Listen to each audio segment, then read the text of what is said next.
If you're at least moderately interested in the more technical parts of Terraria, it is likely that you've heard of the Bedwarp. Bedwarps allow you to access 2 spawn points in a single world instead of just 1.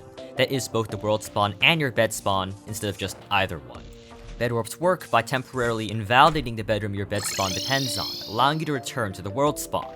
They then, through some mechanism, revalidate the bedroom as soon as you leave, meaning you're then able to return to your original spawn point once more using the same recall you left with.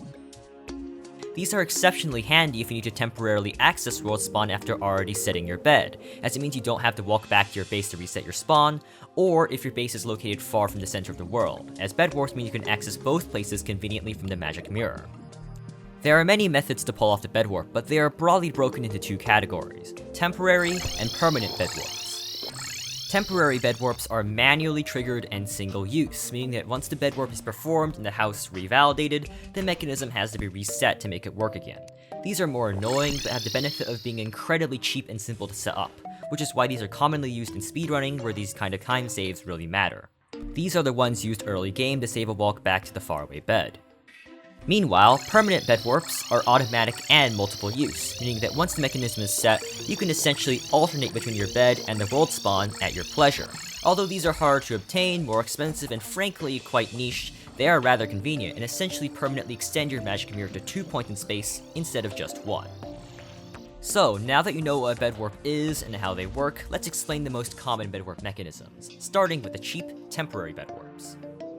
The best known Bedwarp mechanism is probably this one, the door Bedwarp. Take your house and locate or add a door.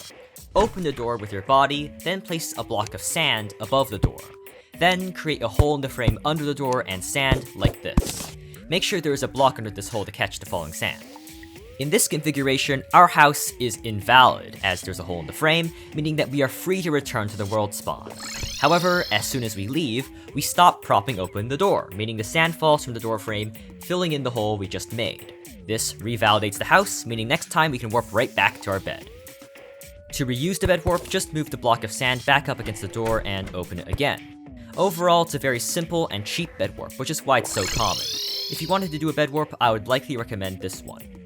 Sometimes though, even a door can be expensive or just annoying. For those situations, we have the timed Bedwarps.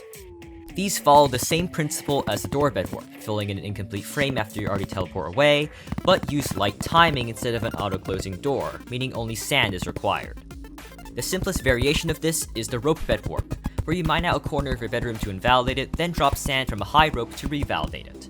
While the sand is falling, teleport away, and you will have successfully managed a Bedwarp. If you feel that you're a little better on timing, you can save yourself the rope and climb and go for the torch Bedwarp. This is basically the same as the rope Bedwarp, but use a torch to block the falling sand instead. Right before you recall, right-click to break the torch, allowing the sand to fall. Granted that your timing is good enough to recall before the sand revalidates the house, you should Bedwarp successfully. Lastly, if you don't even have sand, or some other solid falling block, you can use the coin and bar Bedwarp. First, place a bar in some way that it invalidates a house, such as blocking a choke point in a way that makes it too small, for example. Block swap the solid block under the bar with a platform and then hammer it once to make it a stair platform. Then, place a coin in some position above the bar. While the coin is falling, teleport away. The coin should fall onto the bar and break it, revalidating the house, allowing for a successful Bedwarp. Do note that for this to work, you need to make sure the coin can actually fall through the frame of the house and hit the bar.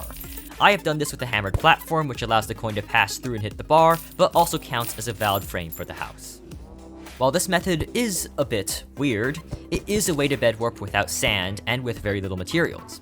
After all, platforms and copper/silver coins are almost always going to be available regardless of situation. Aside from the honorable mention of using an ice rod to temporarily obstruct the bed, these are the most common and useful temporary Bedwarps. These will mostly be useful for skipping a long walk early on in a playthrough, before world transport becomes trivialized. Meanwhile, permanent Bedwarps are not like this, and are best used kind of like a piece of transport infrastructure. There are 2 ways to pull off a permanent Bedwarp, and both require wiring. The first method requires a weighted pressure plate connected to an actuator, while the second requires a player above logic sensor, also connected to an actuator. Both of these work in the same way. When the sensor detects either a player in the house or a player standing on it, it actuates one of the frame blocks of the house, invalidating the bedroom. You're now free to teleport away, which then deactivates the pressure plate or sensor, reactuating the house, which then makes it valid again. When using this system, recalling from the sensor area sends you to the world spawn, while recalling from anywhere else in the world, i.e. not on the sensor or on the plate, simply recalls you back to your bed. Pretty simple. This also makes it so that 2 recalls from anywhere in the world sends you to world spawn, since the first recall will, of course, send you to your bed, which is cool too. Made from wiring, these 2 solutions are automatic, which means they can essentially be used as infrastructure in lieu of a pylon or teleporter to world spawn. Admittedly, using permanent bedwarps as part of a transportation system is always going to be a bit niche, given that by Skeletron or especially the twins, other more versatile methods of transport are going to be available. However, this is always available as a quick, simple, and convenient option to have a permanent link to the center of your world if your base happens to be far from it. Given that the center of the world can often be quite important and frequently used, it's still a nice to have. So that's our brief guide to bedwarps. Quite the trick for both blitzers and builders alike. There's so much you can do with the mechanic of housing. Do you see yourself using bedwarps either temporarily early game or permanently as part of later stage transport system? Thinking of it? Probably not, but hey, I don't know. Either way though, thank you for watching. Like or subscribe if you enjoyed, as only about a quarter of you do. Regardless, good day and goodbye. See you next week.